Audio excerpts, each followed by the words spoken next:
guys, welcome back to my channel. Today we're doing something I think is so fun. I've never done this before, and that is reading books by their color. So in January, I will show you. In my making my book journal video, I made January blue because it's cold, it's snowy, it's winter, it's icy. In this video, I'm only going to be reading blue books. And right now, as you can see, here is my little set list of books that I'm going to be reading and discussing in this video. So let's go with the first one. Number one is House of Sky and Breath by Sarah J. Maas. Why am I reading this? I read this last year. I wanted to prepare for Crescent City 3 because that is right around the corner. So I wanted to basically remember everything that happens and read this before the third book came out. Then we have The Housemaid by Frida McFadden. This is gonna be my first thriller of 2024. I don't really like thrillers because they freak me out. I just, sometimes it gets too dark and I don't really like that, or they just rub me the wrong way. But I'm gonna read this. Hopefully I'll finish it in one day because it's just 325-page book and I'm excited to see what I think. Next up is Switch on Your Brain by Dr. Caroline Leaf. This book is written by a communication pathologist and audiologist who works and specializes in the area of cognitive neuroscience. She is a scientist who is also a Christian, and based on her studies and her co-worker studies and what she has read in her academic career and also science career, she is essentially saying how science is finally catching up to scripture and studying the brain, and how in Romans 12:2 it says we renew our minds, how that is accurate, and how to have a healthy and happy lifestyle consistently through scripture and through this book, and how science proves that.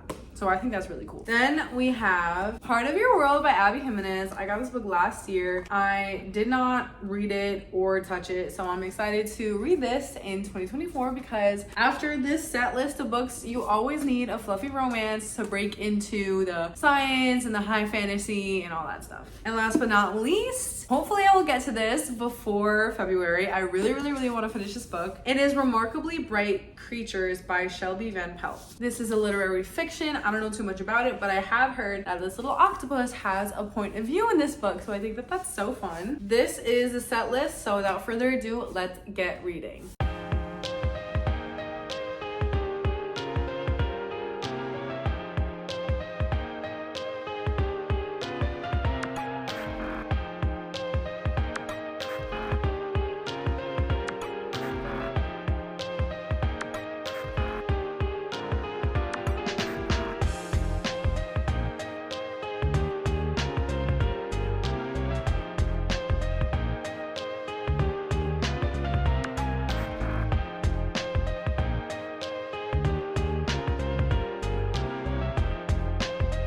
Alright guys, so since the last clip that you saw, I have officially finished Remarkably Bright Creatures. I was kind of not really into it in the first 180 or so pages, and then the second half of the book was actually very nice and very sweet. This book was pretty sad, honestly. It's about loneliness, it's about grief, it's about moving on through life when you've lost somebody that you loved, and every character in this book has experienced loss and experienced great grief. It was kind of like sad and like hard to get through at some points. I'm gonna give you my full rating and review at the end of this video, but I just wanted to tell you guys that I finished it. I really did enjoy it, so it was not a flop. I'm glad that I read this, and I'm happy to say that I checked off another book off of my physical TBR. So that being said, I'm going to start Abby Jimenez Part of Your World today. I already have a little bookmark ready to go in here, and I thought this book had a dog in it, but that's a little itty bitty baby goat. Like, that's so cute. I'm gonna start this book today. So far in this video, I have read House of Sky and Breath, The Housemaid, and Remarkably Bright Creatures. So all that's left is Switch on Your Brain and Part of Your World. Part of Your World is 372 pages long. It's not too bad. If I wanted to, I could try to finish it today, but I don't think I want to put myself through that. I think I want to split it between today and tomorrow like I did with this book. So that's the plan for that book. It's Switch on Your Brain. I'm 50 pages in, actually 56 pages in, and it has 201 pages. I've been reading this book a little bit slower because, like I said in previous videos regarding Christian books, this is actually a book written by a scientist, so that makes it just a little bit more difficult to read and try to really digest and understand. So it's a science book, but it's also a Christian book, and it's also kind of a self-help book. So because of that, I'm reading it slower, I'm digesting it, I'm highlighting and taking notes, as you can see. I'm tabbing it whenever I find something that I really enjoy. So this book is kind of like, I guess you could say, a buffer book in between all the fictions I read whenever I want to challenge my mind and read something nonfiction and learn. So I've been really enjoying it. I'm probably gonna read a couple pages today. This is how I go through this book. I read a couple pages at a time, so it's not information overload, but I'm excited. These are the two books that I'm gonna be reading today. So cue the little montage.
Hello guys. So it has been, I think, only just like 4 or 5 days. I ended up finishing a lot of blue books and making a pretty decent dent in my physical TBR. This is all the books that I read in this video, all the blue books that I read in this video, my ratings and their reviews. So I did not film a little time-lapse thingy of me reading The Housemaid or House of Sky and Breath because I read House of Sky and Breath over the span of last week before I had the idea for this video, but I wanted to include it because it's blue. So I finished it on Thursday of last week, right? I started this on Friday because I was like, how do I recover?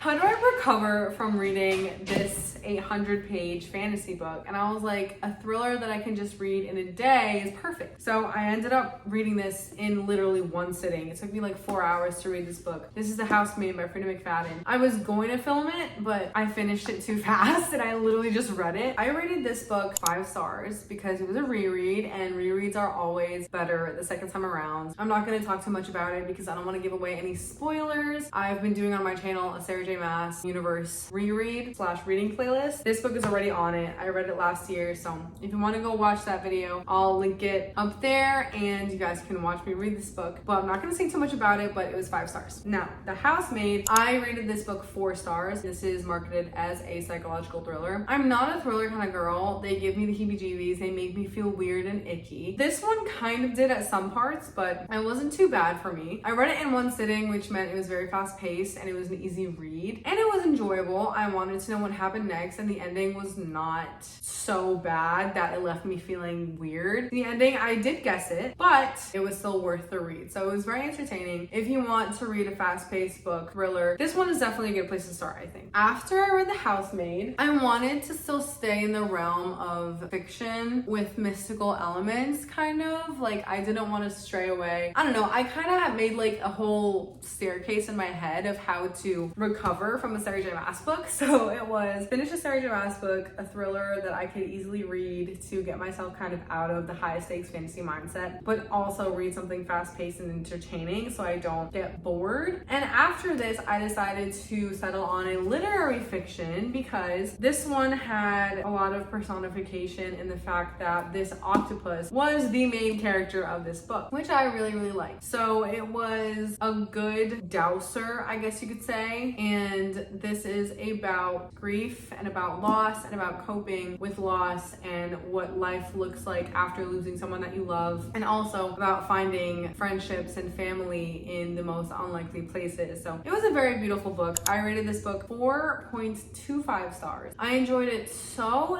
much. It was a little bit of a slow start for me. I couldn't really get into it until probably 180 pages. This book is 355 pages, so the ending definitely made up for it, but it wasn't just the ending. It was essentially every page after the 180 page mark. I thought it was so beautiful, it was so heartwarming. I definitely teared up at the end, and I would highly recommend reading Remarkably Bright Creatures by Shelby Van Pelt. Knocked this book off my TBR, and this was the third blue book that I finished. The next book I read, I felt was the perfect segue out of the little staircase that I made. So like I said, it was fantasy, thriller, literary fiction. Now we're down to the last tier, which is romance. And I read Part of Your World by Abby Jimenez. I love how there's two different kinds of blue, and this light sky blue is my favorite color, so I thought it was beautiful. I read this also in one day. I did not mean to at all. That was not my intention, but it was just so good. Like, I actually loved this book. This book had me giggling. It had me laughing out loud. I was smiling. I was swooning. It made me tear up at all the right places. It is my favorite Abby Jimenez book that I've literally ever read. I would definitely reread it one day. It was just so nice. It would have been 5 stars, but one line, just one line, literally completely ruined it for me. I'm not gonna tell you what it is, but I rated it 4.75 stars. I've heard people love this book, and I've also heard people say that it's not their cup of tea, but it was mine. This was definitely my cup of tea, and I'm so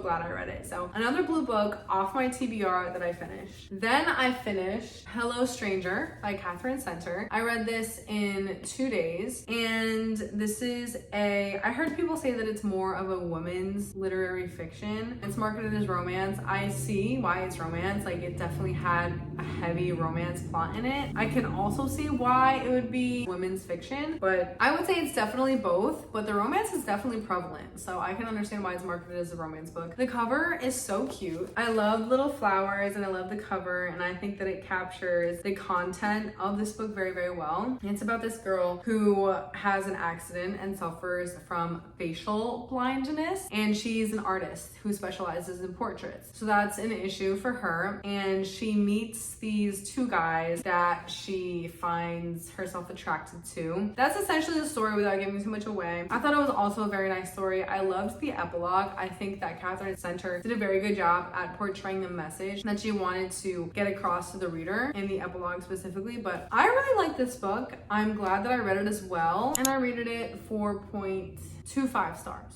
Yeah, 4.25 sounds good. I might change it down to 4, but it's still a very good rating. I really enjoyed this book. So that is essentially the stack that I finished within a week. So that's 5 blue books in a week, because right now as I'm filming this, it is Thursday once again. And now let me tell you guys what I'm currently reading. So I know you saw in the intro clip that I started reading Switch on Your Brain. I only read a couple pages throughout the week since the first clip. That's just because I was really in the mood for fiction, and I was really in the mood to fly through books and not really have to pay so much attention to them. But because this is a science and Christian nonfiction book, I've been taking my sweet time. I'm still reading this. I'm trying to read a little bit of it every single day. I haven't read so much of it in the past few days, but yesterday I picked it up again. Today I'm going to try to pick it up again and see how far I get. I definitely want to finish this before January ends, because it's blue and I just want to. I don't want to drag out books this year. I want to really just do my due diligence and finish them when I pick them up, because last year I was in the middle of like 7 books at one time, and I would not recommend that literally ever. So I definitely am going to prioritize this book. And now, to get me kind of prepped for the Sarah J. Maas release, I am reading Divine Rivals, because sometimes it takes a little bit of time for me to get my mind into the language of a fantasy book if I have not been reading fantasy before it. So this is kind of my prep, because this is romantasy. It's not that long. It's only 353 pages. If I really wanted to, I could sit and finish it today, but I'm not going to. Since I read so many books in one day out of this stack right here, I'm just gonna take it easy, probably finish it, read some today, finish it tomorrow, we'll see. But Divine Rivals and Switch on Your Brain are the two books that I'm currently reading. Thank you guys so much for watching. I hope you found this video fun. Maybe next month will be pink because of Valentine's Day. But I had a lot of fun reading blue books, and these books were all really, really good. Like, I did not have a single book under 4 stars this month. So I think that was a very successful reading month. I found this to be so fun, and I'm so happy that you guys stuck around to watch till the end. So without further ado, I will see you guys next week on Saturday for another video. Don't forget to like and subscribe if you want to see more video content like this. Comment down below what ideas you want me to film and put out for you guys in 2024. And I appreciate all the love and support from you guys, and I'm definitely praying for you all. God bless you guys, and peace.